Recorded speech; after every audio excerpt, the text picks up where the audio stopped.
সাসেক্সের হয়ে খেলতে কিছুক্ষণ পর ইংল্যান্ড যাচ্ছেন মুস্তাফিজ। শেখার ধারাবাহিকতা অব্যাহত রাখতে চান কাটার মাস্টার। প্রাথমিক স্কোয়াডের ক্রিকেটারদের নিয়ে আজ শুরু হচ্ছে ফিটনেস ক্যাম্প। বিদেশি কোচিং স্টাফদের কেউই থাকছেন না।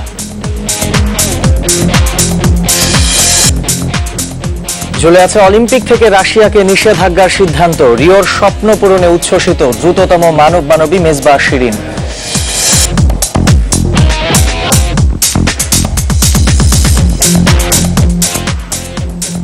সবাইকে আমন্ত্রণ সকালের গাজী গ্রুপ স্পোর্টস 24-এ আপনাদের সাথে আছি আমি সামিউল টিটু। শিরোনাম শুনছিলেন, এবার জানাবো পুরো খবর।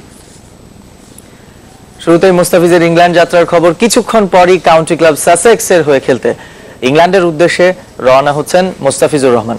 সকাল 10:15টায় বাংলাদেশ বিমানের একটি ফ্লাইটে লন্ডন যাত্রা করবেন হাফিজ। মিরপুর থেকে এরই মধ্যে তিনি বিমানবন্দরের উদ্দেশ্যে রওনা হয়েছেন। এই মুহূর্তে বিমানবন্দরে আছেন আমাদের সহকর্মী ইভান ইকরাম। আমরা এখন সরাসরি চলে যেতে চাই তার কাছে। ইভান, মুস্তাফিজুর রহমান কি বিমানবন্দরে আসলে পৌঁছেছেন কিনা? যে তিনি তো 10:15টায় ফ্লাইট, এরই মধ্যে হয়তো বিমানবন্দরে পৌঁছে যাবার কথা। আপনি মুস্তাফিজের ইংল্যান্ড যাত্রার ব্যাপারে আর কি আছে আপনার কাছে তথ্য একটু জানাবেন।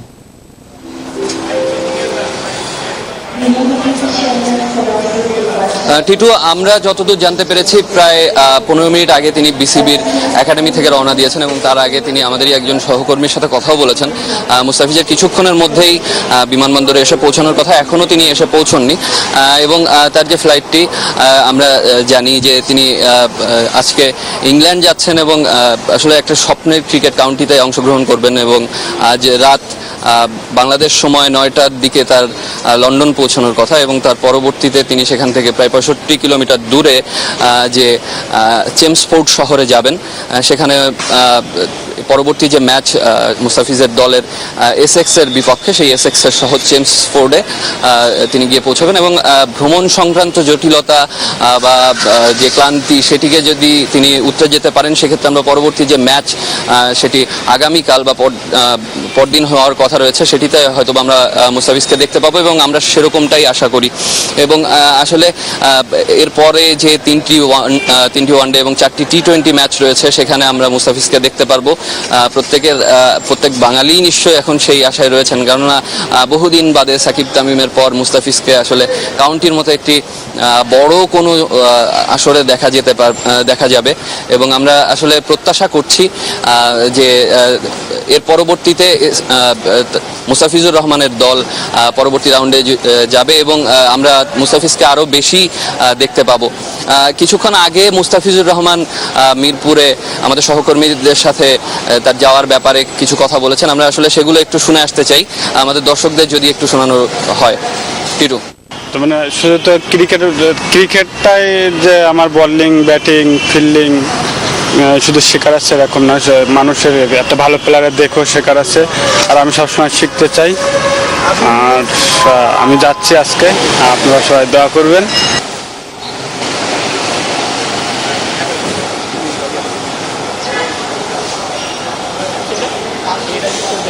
ইভান, আপনাকে ধন্যবাদ অনেক। বিমানবন্দর থেকে মুস্তাফিজের ইংল্যান্ড যাত্রার খবরটি জানাচ্ছেন সহকর্মী ইভান ইকরাম। এদিকে আজ থেকে শুরু হচ্ছে জাতীয় দলের প্রাথমিক স্কোয়াডের ক্রিকেটারদের ফিটনেস ক্যাম্প। ইংল্যান্ড সিরিজকে সামনে রেখে স্বভাবতই সেটি বিদেশি কোচিং স্টাফদের অনুপস্থিতিতে এই বিসিবিতে রিপোর্ট করতে এসেছেন মাশরাফি তামিমরা।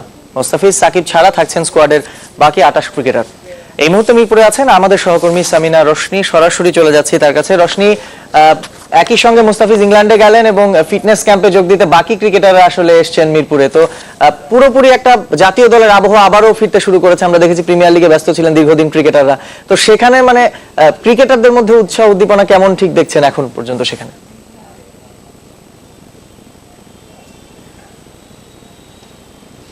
টিটু, ঠিক আমি যেরকম ভাবে হাসছি, বলতে হবে যে মিরপুর স্টেডিয়াম বা মিরপুর পাড়াও একই রকম ভাবে হাসছে। কেননা জাতীয় দলের ক্রিকেটাররা প্রায় 3 মাস পরে, মার্চে টি-20 ওয়ার্ল্ড কাপের পরে জাতীয় ক্যাম্পে এসেছে। মাঝখানে ন্যাশনাল ঘরোয়া টুর্নামেন্ট খেলেছে, কিন্তু ন্যাশনাল ক্যাম্পের ব্যানারে আজকে থেকেই প্রথম তাদের পদচারণা শুরু হলো এবং ঈদের পরে এটি ক্রিকেটাররা ঈদ পুনর্মিলনী হিসেবেই দেখছেন।